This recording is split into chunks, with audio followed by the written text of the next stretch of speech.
Hi, this is Andy Van Kleunen from the Workforce Alliance here in Washington, D.C. It's early October, and the story in Washington is, yes, we are still debating health care. That is a lot of what's going on here in Washington. But there are some other things going on as well, particularly on the workforce development side. And you're going to read a lot about that in the workforce developments that we're emailing to you today. Let me highlight a couple things for you. So one thing is continued work, particularly on the Senate side, with the Student Aid and Fiscal Responsibility Act, or SAFRA. This is the legislation that's implementing President Obama's American Graduation Initiative, which was announced at Macomb Community College back in July. We've been working with all of you to make sure that the Senate bill, which is building on the House bill that was moved through during the summer, that the Senate bill also includes some of the things that we think need to be there to make sure that the job training and workforce development efforts that you all are involved in at community colleges and in partnership with community colleges are included in what is supported by the final bill. So things like non-credit courses, partnerships between colleges and businesses, community-based organizations, labor unions, making sure that folks with limited basic skills are getting access to career pathways towards good jobs. These are all the things that we want to make sure make that bill as strong as possible so that when it actually comes to the floor, we're going to have a really good initiative that's going to move these issues forward into the future. But one thing I want to highlight for everybody is that that particular part of this bill, the community college part of the bill, is just one small part. The much bigger battle that's coming down the road is how we're actually going to get this new financing mechanism for student loans, which is the main way we're going to be paying for the community college initiative, as well as for increases in Pell Grants and other things called for in this bill, is by ending the private subsidized loan program that we currently have at the federal level and moving all that to direct student loans. And most of the press that you're going to read about this bill moving forward is going to be on that issue. We're going to have to make sure that the workforce development community is mobilized to be part of a range of different stakeholders that are calling for passage of the bill so we can get that community college initiative passed. And you'll find out more about that from us as the bill moves through Congress. Another thing that's going on the Hill, we just had a hearing yesterday in the House Education and Labor Committee on youth employment opportunities. This is one of a series of conversations that are going to start happening on the Hill about what is happening with Recovery Act funded programs on the ground.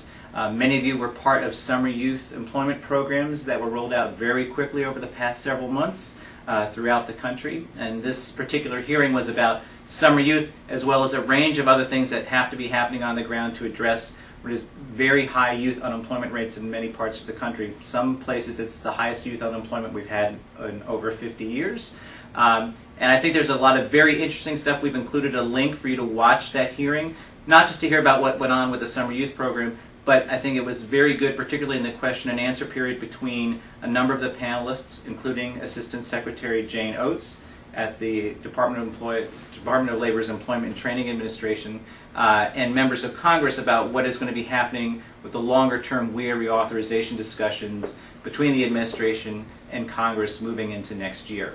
And I think that this demonstrates pretty well what will be kind of an ongoing connection between concerns about what's happening with Recovery Act implementation and how that's going to influence the longer-term reauthorization of WIA. So that connection between recovery and reauthorization is something that TWA is going to continue to highlight and bring attention to over time.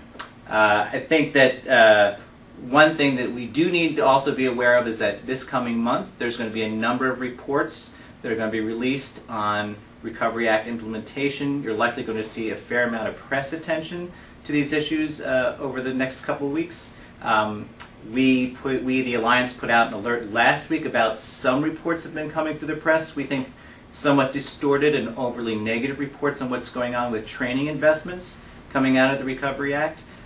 Certainly reporters are looking at the fact that as unemployment continues to rise, we just had new numbers today where we're looking at 9.8% unemployment nationally.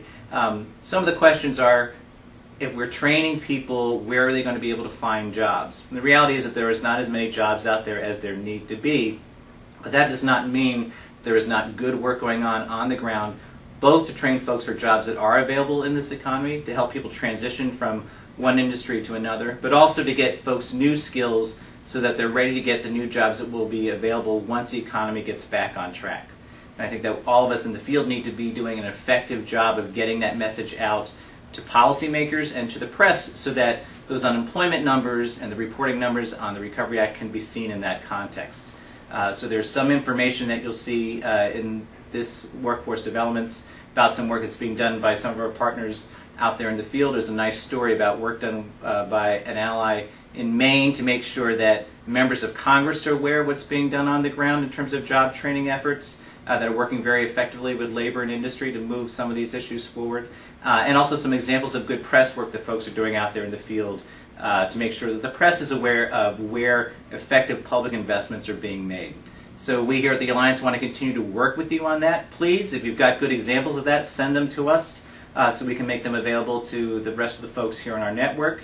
As always, we want to make sure that we're both being honest about where it is that public policies could be working more effectively, but we also want to make sure that we're putting a good face on those places where public investments are having an impact on getting folks good skills and moving them into good jobs. So thank you for all that effort on your part.